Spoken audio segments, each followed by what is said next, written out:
Alrighty, and we'll get started with Paul Friesen from the Winnipeg Sun. Go ahead, Paul. Hi, Josh. With players going to be in and out of the lineup, with the COVID protocols as you guys are already experiencing, what do you think that's going to be like to deal with all season?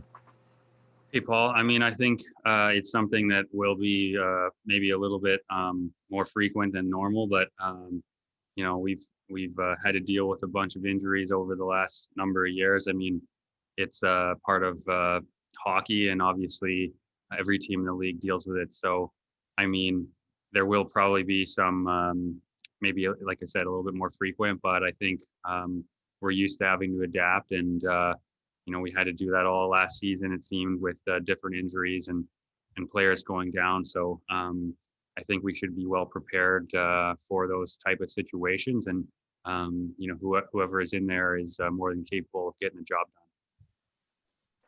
We'll go next to Ken Wiebe from Sportsnet. Go ahead, Ken.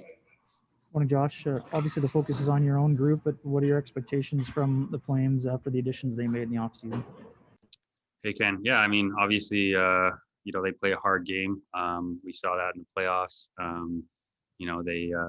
They go to the net. They play a tough forechecking game, and obviously they made some additions. But so did everybody else. I guess it's just a function of the NHL. Every year there's additions, but obviously, they beat us in the playoffs, and they brought that game consistently throughout the series, and so we have to be ready for that. And I think it'll be a good test for us to start the year and try to bring our best. We'll go next to Kelly Moore from CJOB. Go ahead, Kelly. Thanks, Gregor, and good luck tonight, Josh. Just wondering what your thought is on the Flames moving Lindholm into the middle. When you look at their forward combinations, it certainly mirrors a lot of your team's forward alignment. Hey, Kelly. Yeah, I mean, I think obviously there's still some time before we get the exact lines to start the game, and obviously those things can change around. But I think coming out of camp is usually the time that everyone tries to make some adjustments and some changes, maybe try something new. So we'll be eager to see the lineup, before the game starts and what they run in warm up. And obviously they've got a good mix of players over there. So, we'll have to be ready for whatever they put together. And we'll go next to Jeff Hamilton from the Winnipeg Free Press. Go ahead, Jeff.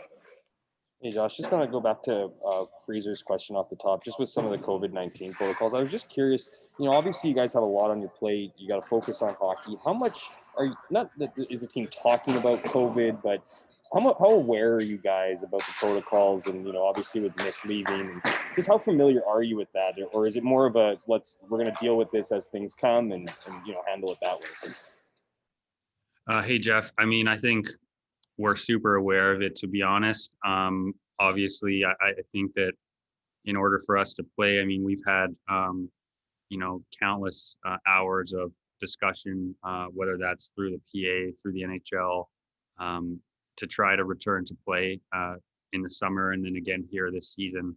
And obviously each team individually has had those discussions and gone through the protocols to, keep us safe and protect the people around us as well. So obviously it's a very tough time that we're living in right now, but at the same time, I think that the protocols are in place for a reason, and when they're, all we can do is try to follow them the best that we can as individuals to, protect the people around us, protect our teammates, and hopefully try to stay on the ice. So I think that's, our job as hockey players within our team, but also our job as citizens within, the society, city of Winnipeg, or wherever we're traveling to or from. So I guess just basically to answer your question, I think we're extremely aware of the protocols, and I feel as though the guys are really trying to make a commitment to be as diligent as we possibly can with them, because I think the overall sentiment has always been, we want to be safe first and protect Like I said, all the people around us in the team and not in the team, and take that, as seriously as possible.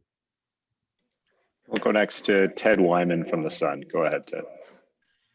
Thanks, Gregor. Hi, Josh. Not sure if you got a chance to watch any of the games yesterday, but there was quite a lot of scoring. Just wondering if you think that might be something that we can expect here, especially early on when teams haven't had preseason games and there might be just a little bit of rust and sloppiness. He said, yeah, I watched, I think 3 of the games, bits and pieces. And definitely, like you said, there were a lot of goals. I also think that, it's early on, it's something that I think we've had a really good camp. I think we're prepared, but we haven't been in games. So, we need to try and be as prepared as possible. I think we are. And then we need to, obviously learn each game, each period, each shift, and try to get as comfortable as fast as possible. And maybe at the start be comfortable sort of being uncomfortable in the sense that, the lights are on and we haven't had exhibition games. And so we have a little bit of experience with that in the bubble. I mean, we played 1 exhibition game and we were right into the playoffs. So, we should be able to sort of draw on that experience and try to be ready right off the bat. But, it obviously, even in an NHL season, I mean, you can notice a change of pace from the first exhibition game to the last, from the first regular season game to the 15th, and then as the year goes on, it just gets better and more intense.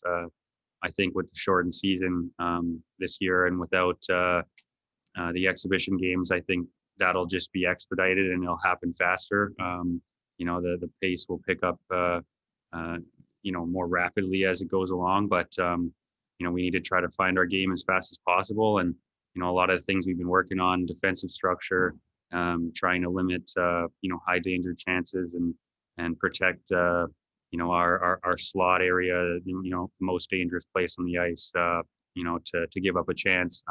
Those things will be key for us as we get going here.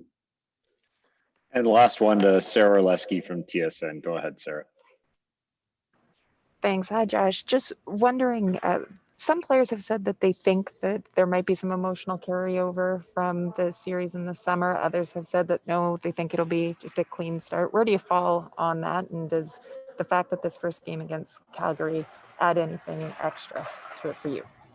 Hey, Sarah. I mean, I think obviously it's a little bit individual depending on your experience in the series. But I think as a whole, I mean, in the past, if you play a team in the playoffs, I mean, that's intense hockey. That's winner take all, and you're packing your bags if you lose. So whether you win or you lose, that's a hard fought battle to try to move on to the next round. So I think, I mean, just around the league, that seems to be how the best rivalries are born, and obviously that's where everyone's trying to take their game to another level, and the competition is at its greatest. So I think it just generally you're playing a team winner take all. Obviously the next year you have played them also more often than you would a team that you haven't played in the playoffs.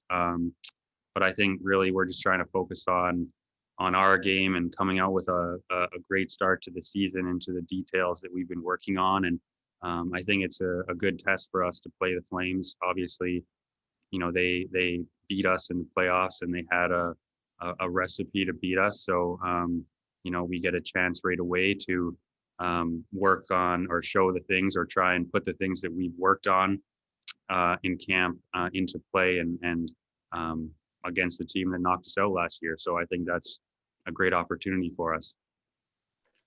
Awesome. Thanks very much, Josh. Thank you.